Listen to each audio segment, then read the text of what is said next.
Who the hell can wait till morning? Talk now at latenightsportsradio.com.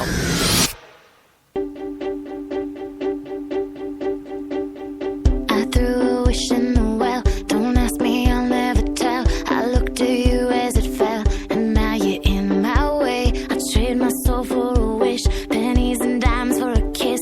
I wasn't looking for this, but now you're in my way. Your stare was holding, ripped jeans, skin was showing. Hot night. Thank you for joining me for another edition of Sunday Bob Sullivan Show here on latenightsportsradio.com.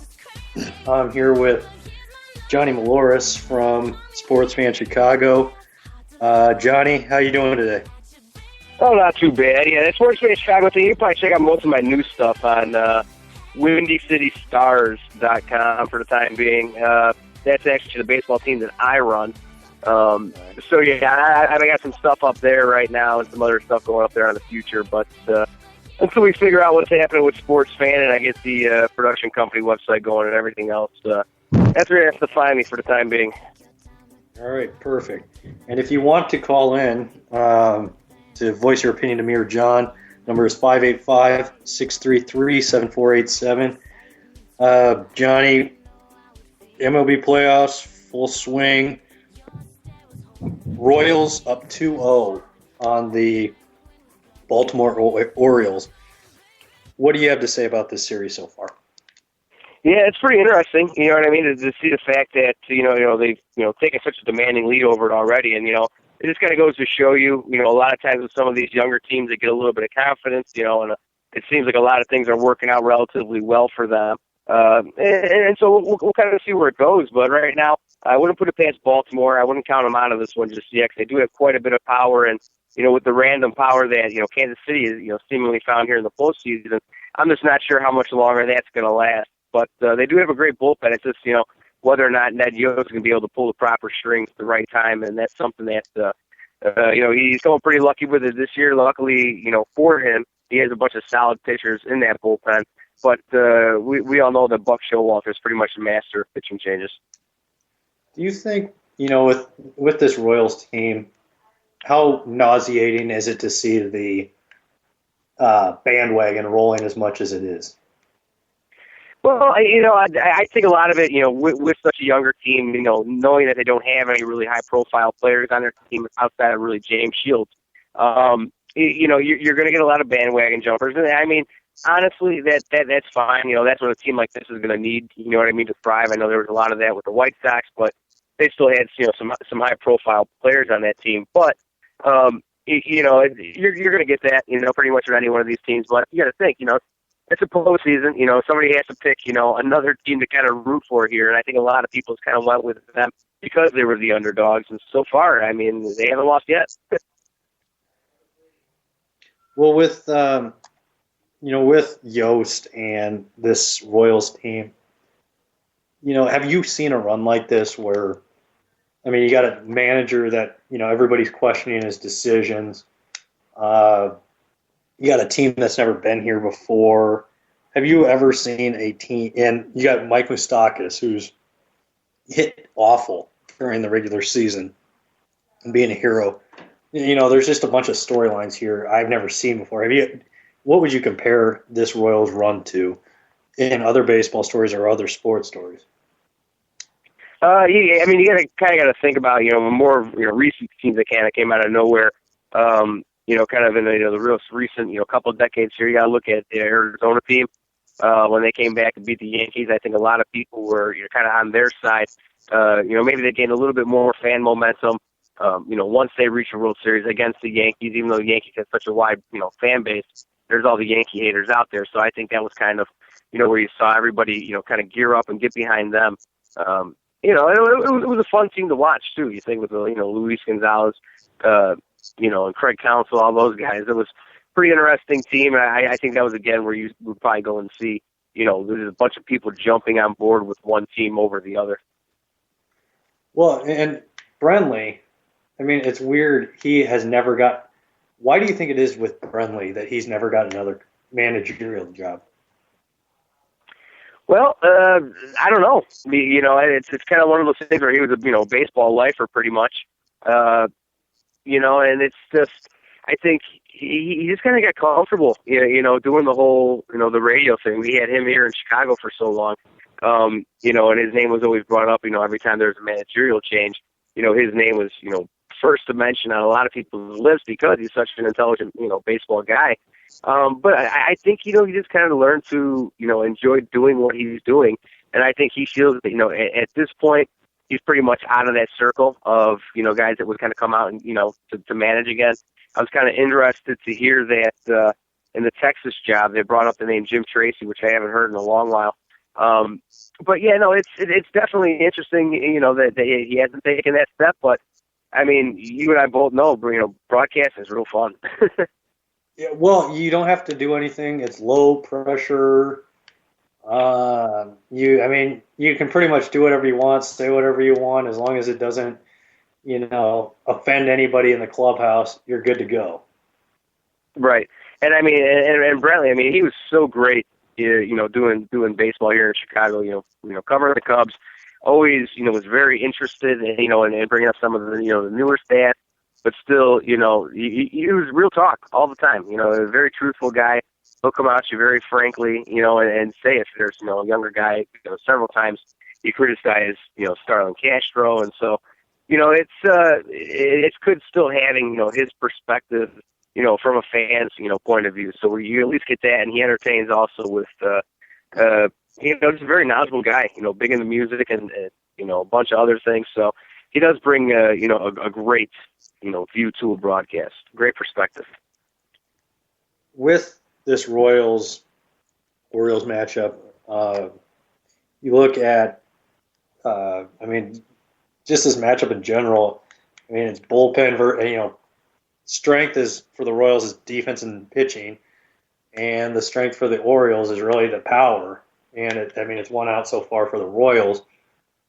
What's your take on the Orioles right now? What do you think they need to fix in order to get back into this series? And do you think they can get back into this series? No, I definitely think they can. Especially anytime they're a team that scored pretty much half of their runs in the regular season off the long ball. You haven't really seen that power just yet come out of them. You have seen a couple home runs. Obviously, Nelson Cruz, who I believe is ninth on the postseason home run list all time. Which is relatively impressive considering the fact that he's only played, about 40-something games. And so I think, at some point you're going to see that come around. J.J. Hardy, hopefully his bat will pick up a little bit. That would help him out.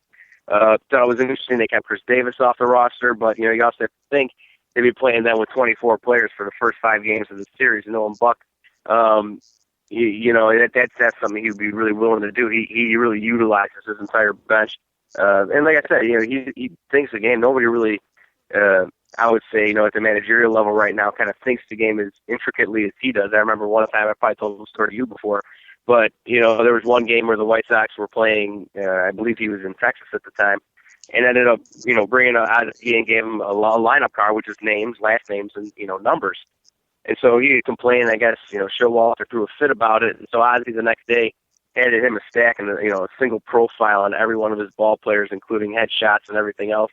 That pissed Buck off too. But, he's a guy where, he has, special pockets sewn into his pants.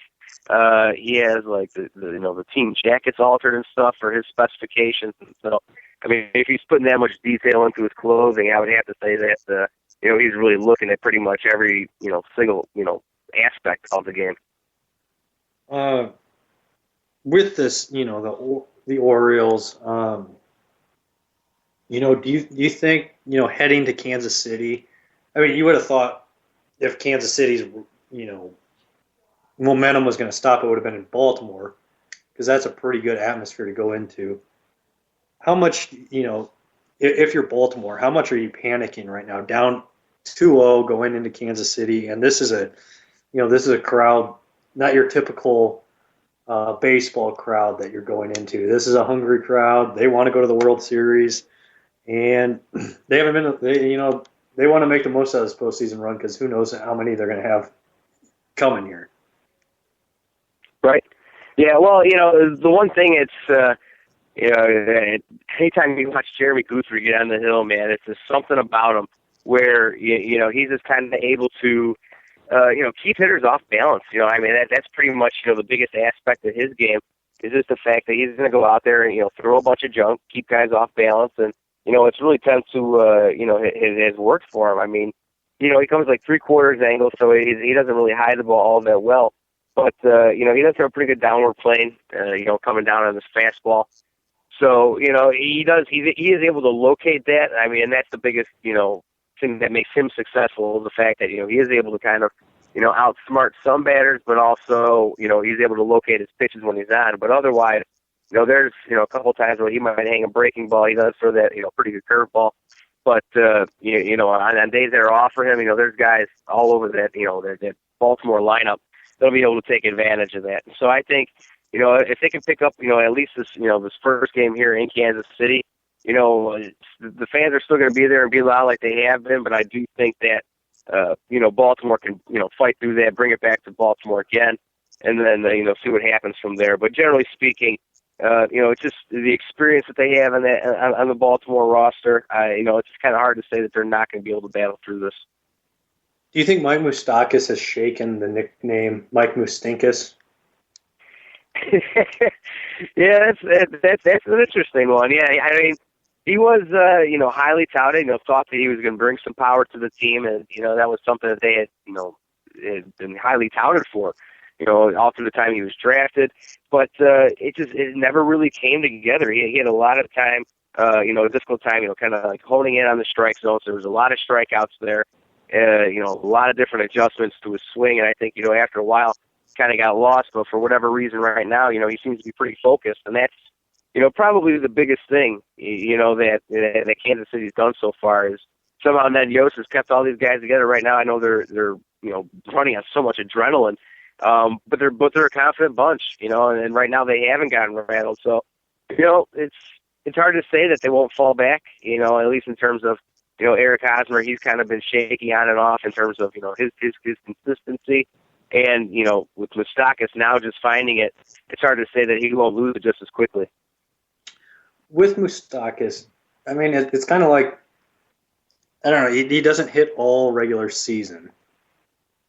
And then, he shows up in the postseason. It kind of reminds me of when the Rays went to the World Series with B.J. Upton, where he didn't do crap in the regular season. And then he has that comment like late in the season that says, just wait till the postseason, I'll show up. And then he starts hitting, these towering home runs. I can't really, other than that, I can't really think of another example where just some guy just comes out of nowhere and becomes a hero after being garbage the entire year.